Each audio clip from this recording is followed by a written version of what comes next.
Hi friends, welcome to my channel. நான் தான் உங்கள் மகா. எல்லோரும் எப்படி இருக்கீங்க? எல்லோரும் நல்லா இருப்பீங்கன்னு நினைக்கிறேன். நானும் ரொம்ப நல்லா இருக்கேன். இன்றைக்கி என்ன வீடியோ பார்க்க போகிறோன்னு பார்த்தீங்கன்னா கறிவேப்பிலை குழம்பு எப்படி இருக்குங்கிறத வீடியோவில் பார்க்க போகிறோம். கறிவேப்பிலை குழம்பு எல்லோரும் சாப்பிடலாம். எதுக்குன்னு கேட்டிங்கன்னா முடி நல்லா வளரும், நல்லா கருமையாக வளரும். இந்த இளமையிலே முடி வளருதுன்றவங்களுக்கெல்லாம் இந்த மாதிரி குழம்பு பண்ணி சாப்பிட்டா கண்டிப்பாக முடி உதிர்வு நிற்கும், இளநரை தவிர்க்கலாம்.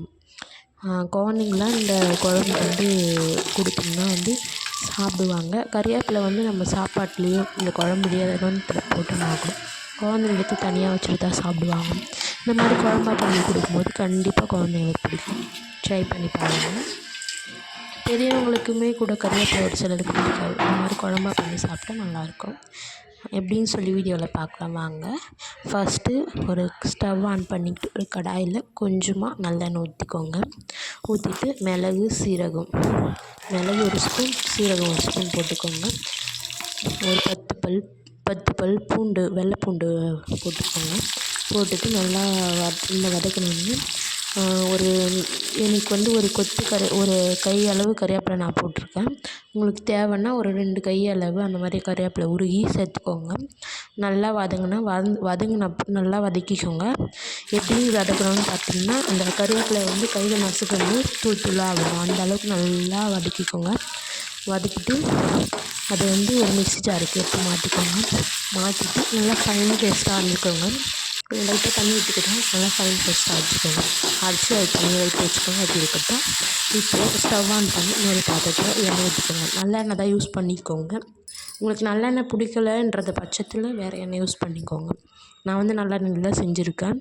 நல்லெண்ணெய் ஊற்றிக்கிட்டு ஒரு 100 ml ஊற்றிக்கோங்க. ஊற்றிக்கிட்டு கடுகு போட்டுக்கோங்க, வெந்தயம் போட்டுக்கோங்க. கடுகு நல்லா பொரிஞ்சோடனே பூண்டு போட்டுக்கோங்க.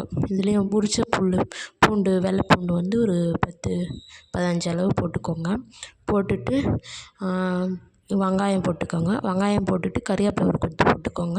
வெங்காயம் நல்லா வதங்கணும். கொஞ்சமாக பெருங்காயம் போட்டுக்கோங்க.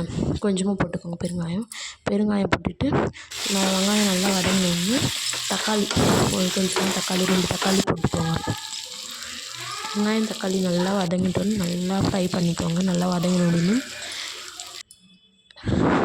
உடனே நம்ம அரைச்சி வச்சுருக்கோம்ல அந்த பேஸ்ட்டு, கறிவேப்பிலை, மிளகு, சீரகம், பூண்டெல்லாம் அந்த ஃபைன் பேஸ்ட்டை போட்டு நல்லா வதக்கிக்கோங்க. நல்லா வதக்கின அப்புறம் கொஞ்சமாக மஞ்சள்தூள், கொஞ்சமாக மிளகாத்தூள் போட்டுக்கோங்க. உங்களுக்கு தேவையான அளவு போட்டுக்கோங்க.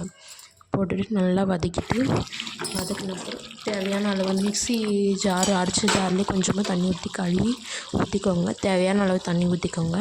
அதுக்கப்புறம் இன்னொரு பக்கம் கொஞ்சமாக புளி, ஒரு சின்ன லெமன் சைஸ் அளவு புளி எடுத்து ஊற வச்சுக்கோங்க. வாஷ் பண்ணிவிட்டு அந்த புளி ஊறினதை இந்த குழம்பு நல்லா கொதிச்சப்பறம், நல்லா கொதிக்கட்டும், தலை நல்லா கொதிச்சப்பறம் அந்த புளியை கழுவி ஊற வச்சுருக்க புளியை கரைச்சி ஊற்றிக்கோங்க.